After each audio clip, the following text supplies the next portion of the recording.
Welcome to Bliss to Abundance, the podcast for growth-minded travel entrepreneurs.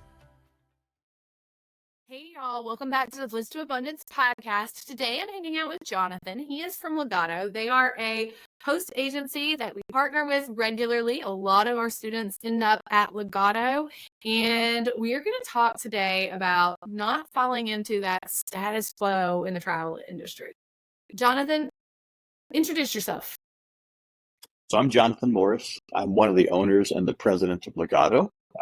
So we are family owned and operated. So it is myself and Bill Morris as the primary operational owners of Legato, if you will. And we have my mom involved as well, Debbie Morris. So that's the background of Legato. We're really excited for Wanderlust. The students coming from you guys in COV, the training program is absolutely fantastic. So love it. Oh, we love partnering with you all so much. But so what's funny is when Jonathan and I are going to record this podcast, but we have had a lot of conversations. We work together a lot. And so I should have just hit record on Zoom so many times. We would have had multiple podcasts. But I'm going to start this out because I know where our conversations will go. And I feel like everybody should hear them. But I'm going to ask you questions that's going to kick off our conversation. What do you think people's hangups about becoming and using a travel advisor are? So I think some of the hangups for becoming a travel advisor would be that the machines are going to take over, whether AI or other companies like that, other systems, I should say. Other people can book it online, and the bottom line is it's a service industry, and you have the knowledge, you have the expertise, you should know what's going on the ground. And that's one of the beautiful things of COVID. One of the couple good things about it is it kind of brought that pendulum away from, your OTAs and stuff like that and brought it back into the laps of travel professionals. Again, and the operative word is professionals, and those folks taking it seriously and, walking through all the steps and making sure that people get from A to B successfully. They have the right trip for the right supplier at the right time. All sorts of stuff like that. So there is a huge need for that human interaction, because let's face it, the world is massive, and you cannot possibly, with all the information out there, you cannot possibly sift through all that on the customer side and make a truly knowledgeable decision without spending hours upon hours upon hours trying to sort out which way it's up or down. So coming into the industry, it's good. Yeah, and you're never going to have the relationships that your travel advisors have, right? Like just the knowledge of contacting a BDM at whatever Caribbean resort that they're at when something happens, because inevitably things can happen. Something's wrong, you're in the wrong room or whatever. And the travel advisor has a way to connect with people that the guest's not going to have. And they can't get that by researching. The other thing when you're talking about AI, so Instagram now, which is like my home base, has a travel AI assistant in the DMs. So the other day I was playing around with it with Disney, and I asked it questions about fast passes, which they cut fast passes when COVID happened. They have not been there since 2020.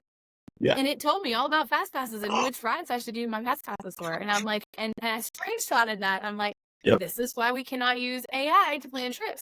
It's old. It's never up to date information. So people who feel like travel advisors who feel like, well, the machines are going to take over, or I'm going to get, nobody's going to use me because it's too easy to book online. All they need to do is try to use one trip. Like try to go create an itinerary on AI and see what you come up with, because it's not good. Right, absolutely. Just because it's easy doesn't mean it's not necessarily the right thing or the overwhelming thing to do. And you're absolutely right. This is a relational business. And having those connections with the BDMs and sales managers and stuff, that's where you can look like the hero to your customers. And they don't have access to it, like you said. And back to the travel professional, you and I have talked about this many times. The idea that we have to see ourselves as a professional first. And I think part of the status quo of that travel advisors can fall into is not seeing themselves as a professional and almost seeing it like that clients are doing a favor if they book with you because you make a little commission. That's not a professional job.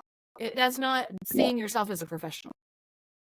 Correct. If we start viewing ourselves on the same levels as, engineers, accountants, attorneys, like these professional services, yes, you can go represent yourself in court.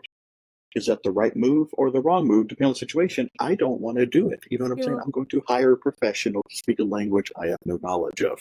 Well, yeah. I'm not building a house. You know what I'm saying? I'm hiring somebody to build my house and engineer it for me so it can class. I think the closest professional relationship to travel agents is a real estate agent. Absolutely. Because you don't have to. Mm-hmm. Everything may go fine, but it also could go really, really badly. Correct. I have no idea what I'm doing. I could get screwed and not know it. I could end up someplace in a house that's falling apart. So I could end up in a resort that's falling apart. Even in the marketing aspects. Because the other part of real estate and travel industry that has a lot in common is when the travel industry, we're selling somebody else's product. We have zero say in promotions or pricing or any of that. We're at their mercy for everything that they want to change. And it's the same thing with a real estate agent. When a house, they have a little bit of say here and there, but not much.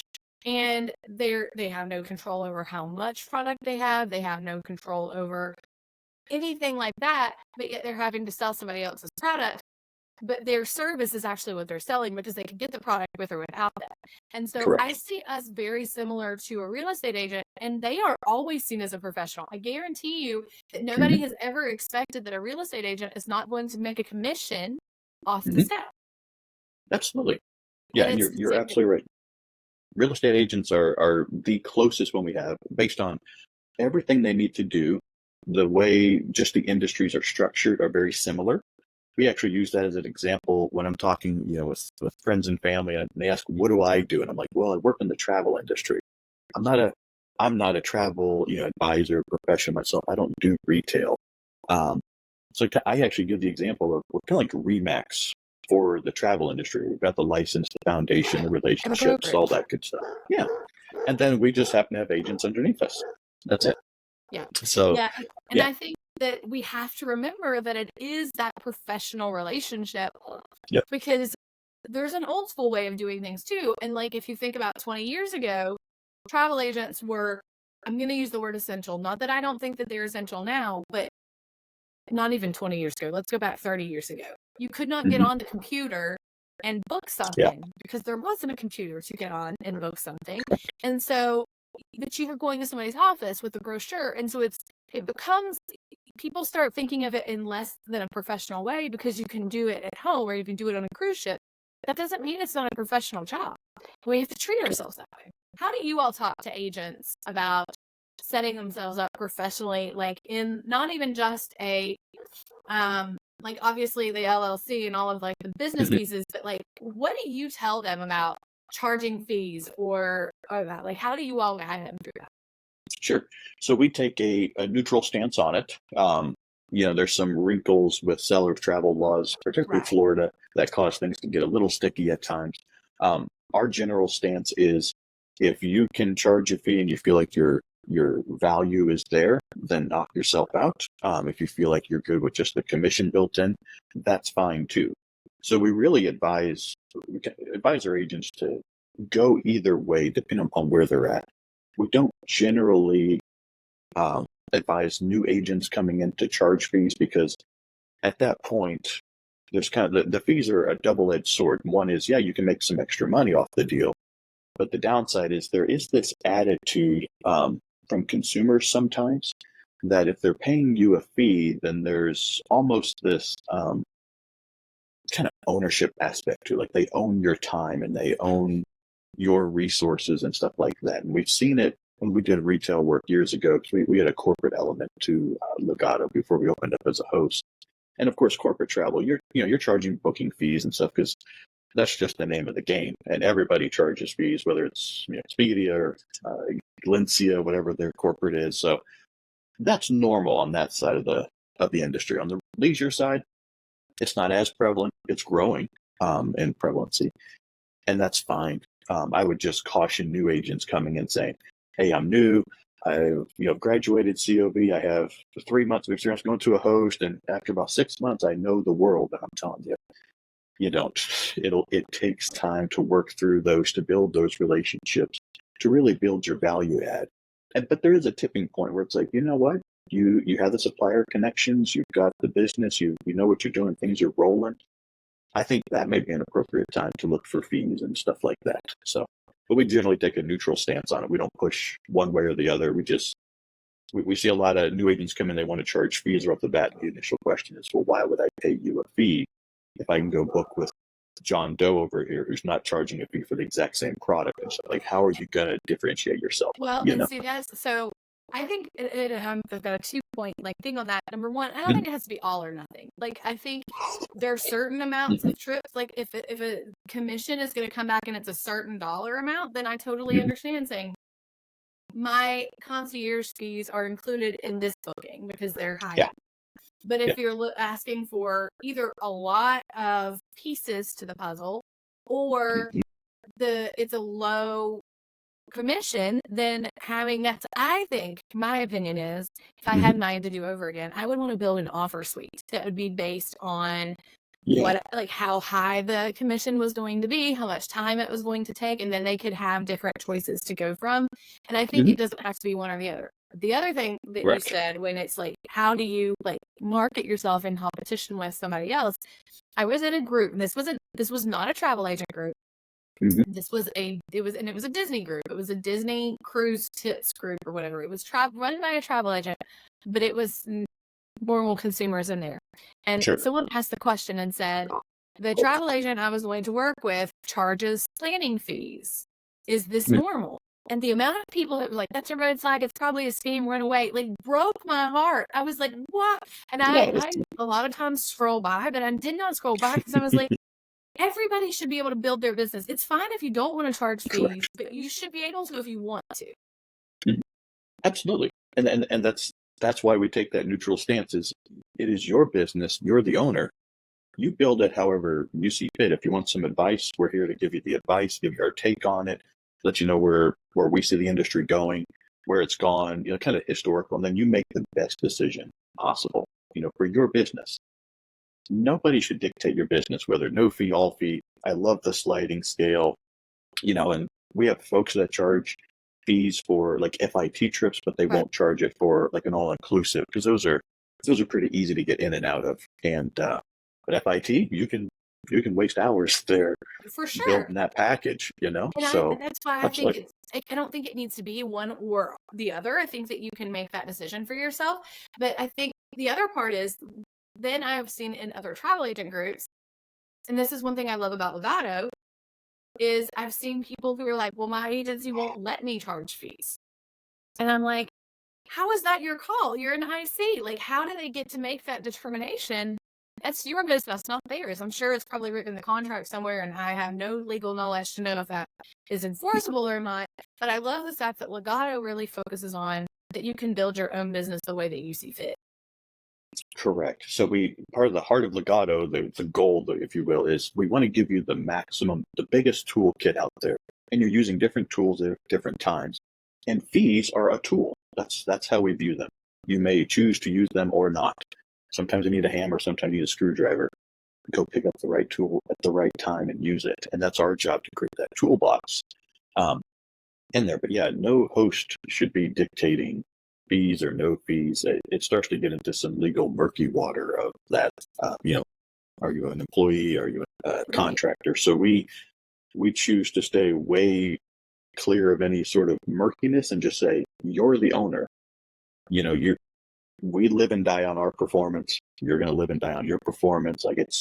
It's the name of the game, just like every other business out there, Sometimes you just have to charge a PETA fee. Pain in the tail.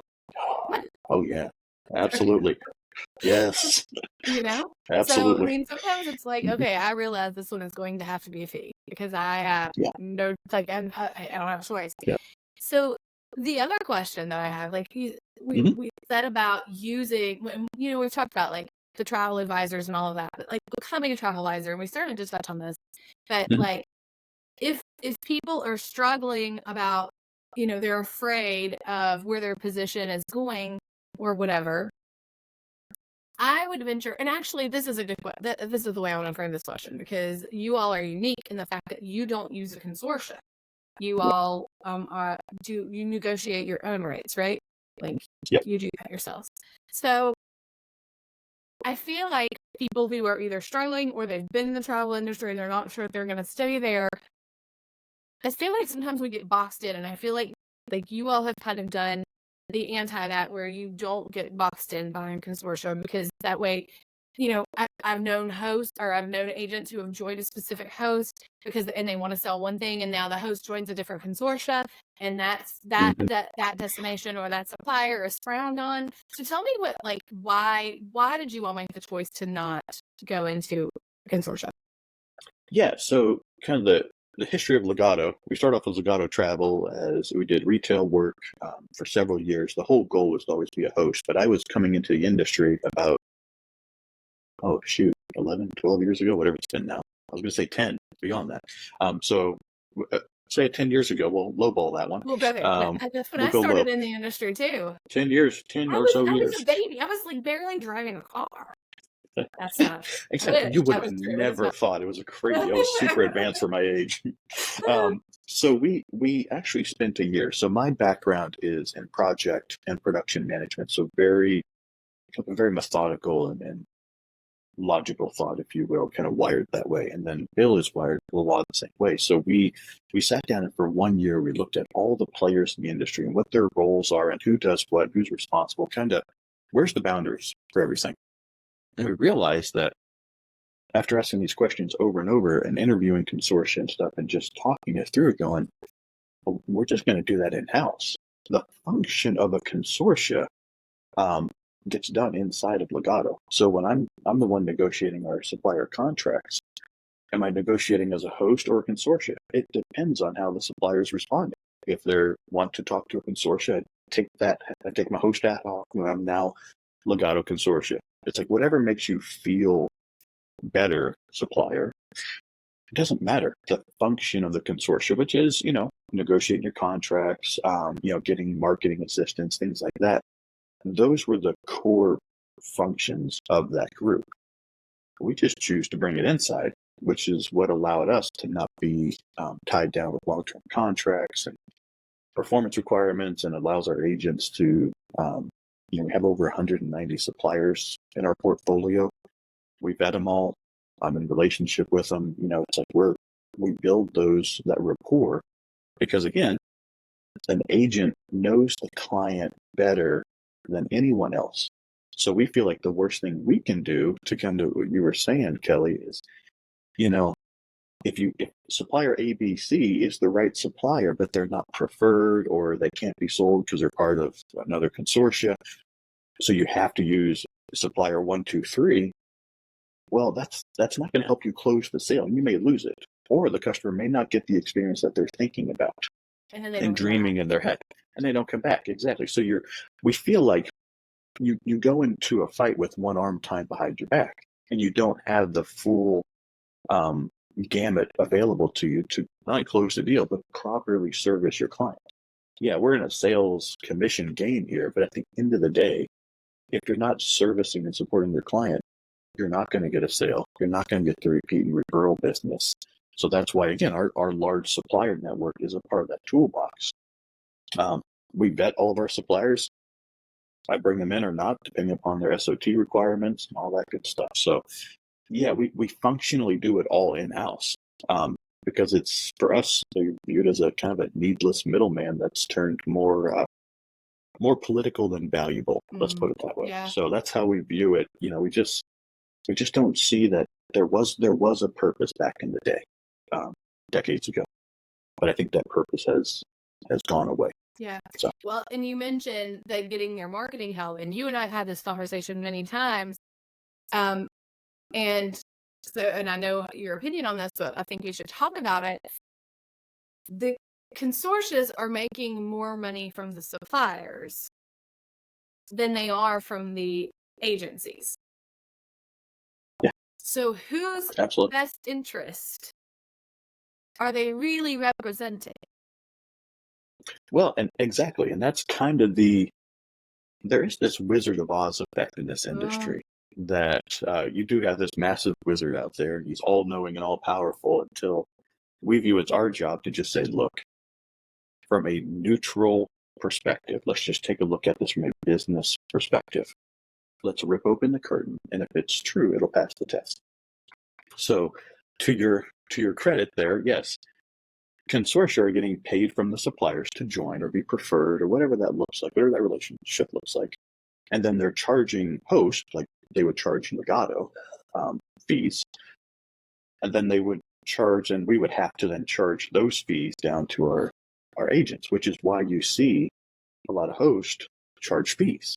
We don't charge monthly or annual fees because we don't have this heavy kind of millstone around our neck where, yeah, we're talking thousands upon thousands, hundreds of thousands of dollars to join based on volume and stuff like that. And at the end of the day, the whole thing of, okay, if you're a consortia, you get higher commission. We maxed our commission out on virtually all the big boys out there. Yeah. Commission is based 100% on volume, not on your consortia relationship. And when it comes to what you were talking about, marketing, I've been on a rant about this for about a month. Oh, because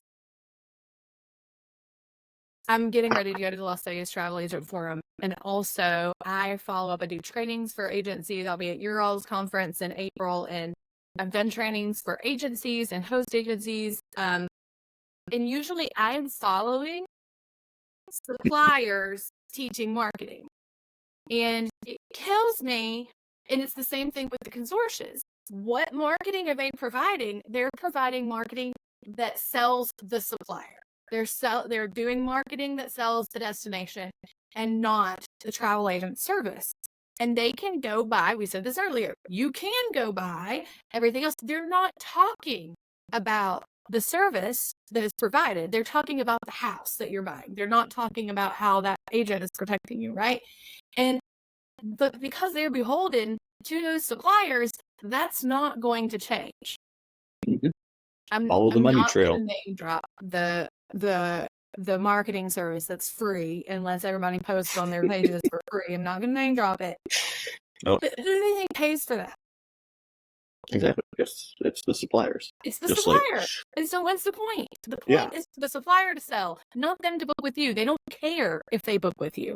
And that's what frustrates me, is because all of these people, we're not seeing this. I'm not anti-consortia. I'm not. I'm going to Hedge in June, I think, or whatever. No, I'm not speaking there. I'm just going to learn. I'm not anti-consortia, but I think that you have to be realistic about what the points are. Yes, absolutely right. And you nailed it. Just follow the money. At the end of the day, follow the money. And you're right. The supplier said it'd be for pockets. And I get why people do it. I do. I understand it. Like I said, I'm going to Hedge to learn. Yeah. But I also think you have to remember, I've been on a tear for the last month because suppliers will come in and teach to market based on what their goals are. What quarterly goals does the supplier have for this BDM? What does the BDM need to hit to get their goals where they want them to be? And that's what they're going to teach you to market. They're not listening to what your ideal client needs. Who your ideal client is, what your business goals are, and helping you market that. They're just telling you, this is what works. This is what we're seeing, and it's based on what they want to happen. And the consortias are so connected to the suppliers that when they provide marketing like that, it comes from a place of what's best for the supplier and not what's best for the agent. No, you're absolutely correct. You're absolutely correct, which is why we operate with more of an open marketplace attitude of saying, look, we identified in our year-long process of dismantling industry, there were 3 pieces of the industry we felt were lacking, and one of them was marketing. And it's been a passion of ours to try to find outside marketing and bring it in, because most of the marketing inside the industry is bogus. I just blunt, like it's just bogus. Yes. Well, I had a conversation. This was about a year ago when I was I wasn't in my position at Wanderlust that I am now. So I was doing some things with Wanderlust campus, but not what I was doing now. And I was kind of working on my own. And so I was reaching out to suppliers and BDMs that I knew from my time in the industry to learn more about their product. I wanted to ask their averages and like, what's your booking average and what are you all seeing work? Just in general, so that I could take the information and put it in a way that would help travel agents sell their business, not sell the actual product.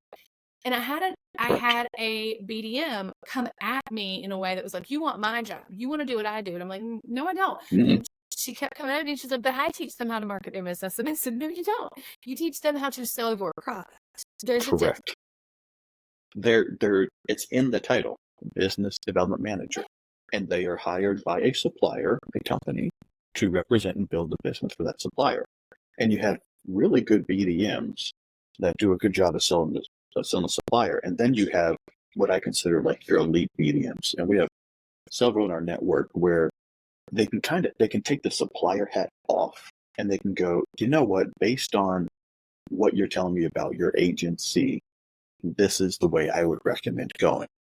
And I love those BDMs because they kind of take that step back from who's paying them. I mean, let's be real. Money does make the world go around. We all got to eat and all that stuff, you know. But at the end of the day, having that discretion to know when to push a product and when not to is key. And it is linked. A large part of it, the supplier and the consortia are all kind of like intertwined. It's spaghetti, and it's spaghetti, yeah. But that idea, you know, who make really good BDMs? The BDMs that do that are the BDMs who did not start out as a BDM and working for the suppliers. They started out as a travel agent. Correct. They were from the TA side onto the supplier side. And I met those are the ones that are amazing. Who is from a particular supplier, and we were taught, and she actually contacted me about marketing for some advice, and we were talking, and she had started as a travel agent, so she wanted to come instead of, and it was she was like, I was a travel agent for 10 years and I did it. I went someplace else after COVID, which is exactly what I did. But she wanted to help an agent build their business rather than just sell a product. And there are two different things. Correct. And they're two different skill sets. Anybody can represent a product and take the company collateral and distribute it like that. That really isn't that hard. Well, the skill set is really, how do I then meet somebody where they're at and help them grow to whatever they define as success. Full-time gig, part-time sub, I don't care what the end game is.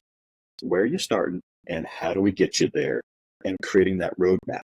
That's where the real rubber hits the road. Yeah. So, and the amount of travel agents who can't tell you what they do. They think they sell a destination. And then you'll say, but what do you do for a client? I book their vacation. No, that's what Expedia does. What do you do for a client? And making them list that out and then start to see them go, oh my gosh, I do all of these things. Like these, and understanding that. And then once they can kind of grasp that, they own what their value is to a client, and they stop worrying so much about the destination. Because Disney is one of the, seeing my ears back here.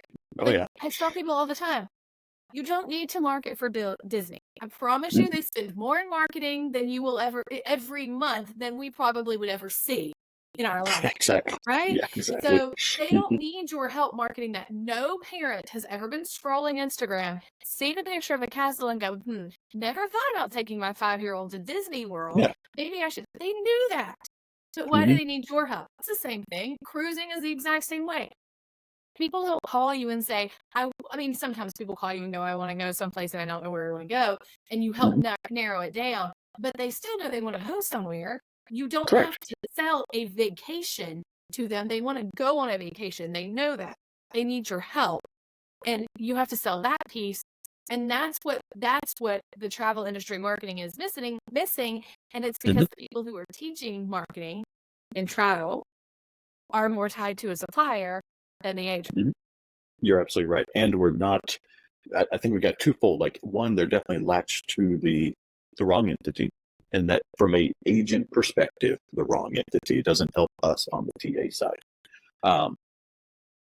the other piece of it too is I remember sitting in a training. It was a decade ago, and it was with a prominent supplier. We're doing their training, and there's a room of about 30 of us, and they're like, now everybody, if you haven't gotten on Twitter yet, you need to get on Twitter. Now at that point, Twitter had been around for 10 years, 12 years, something like that. And I'm sitting there going, I'm brand new to the industry, but I'm not a marketer. I actually don't enjoy marketing at all. I stay out of that. It's not my forte.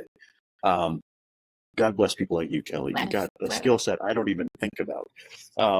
So I'm sitting there and I'm going, I'm not the sharpest tack on the box sometimes here, but I'm going, this doesn't make any sense. Like, why?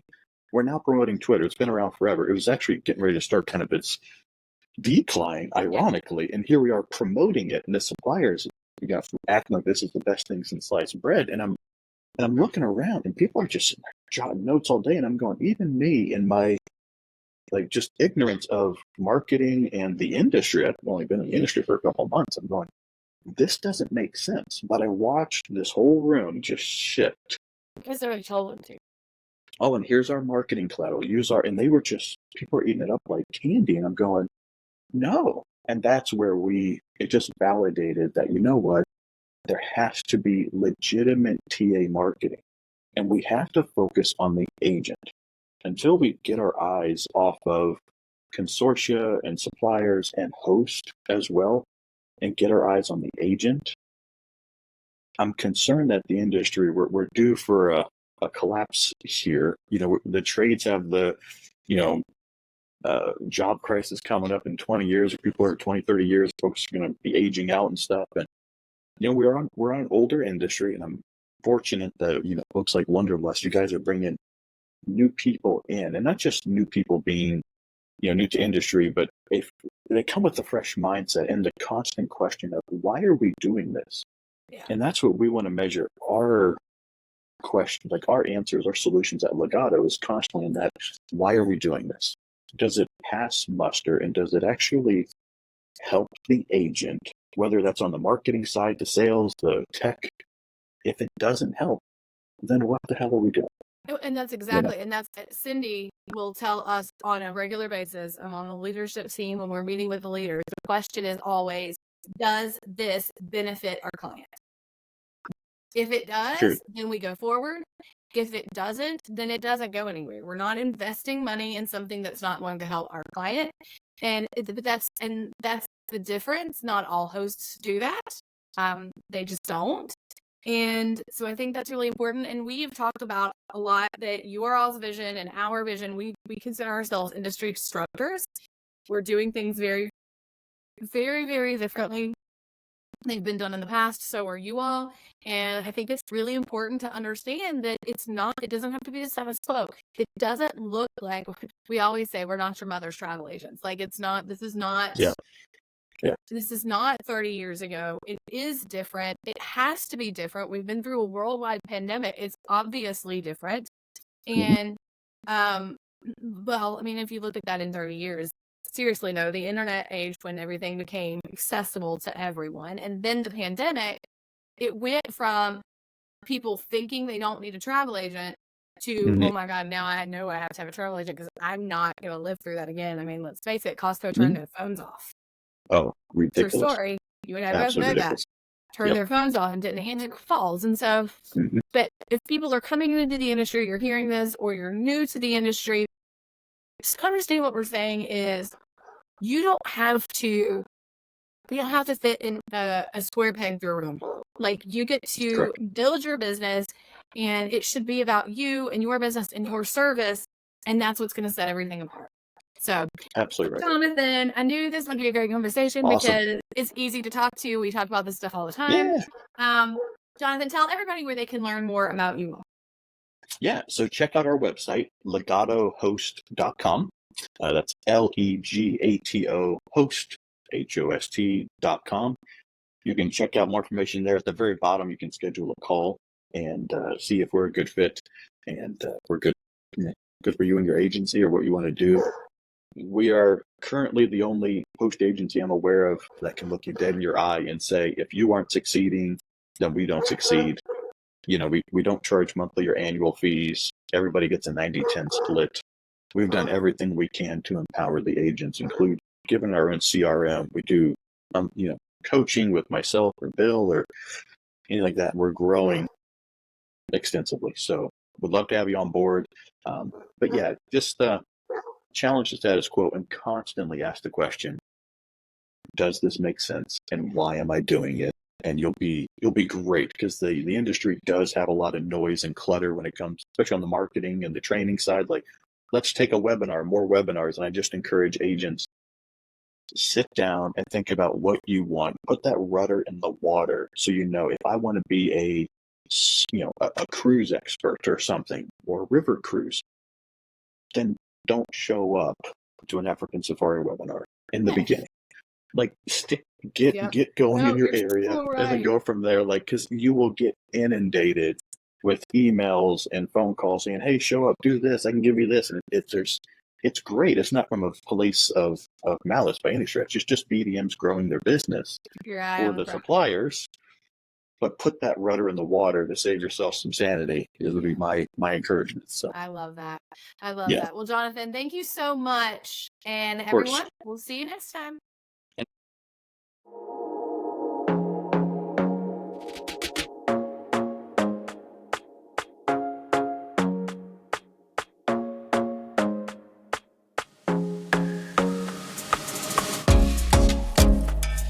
Hey guys, Cyndi Williams here. If you like that last video, make sure you check out all of the other content on our channel. And if you want to follow along and travel with me around the world and see how I run my amazing travel brands and get some great tips on how to grow your own, make sure you check out that other content. I'm going to drop a couple videos here. Click those links. I'll see you next time. Bye guys.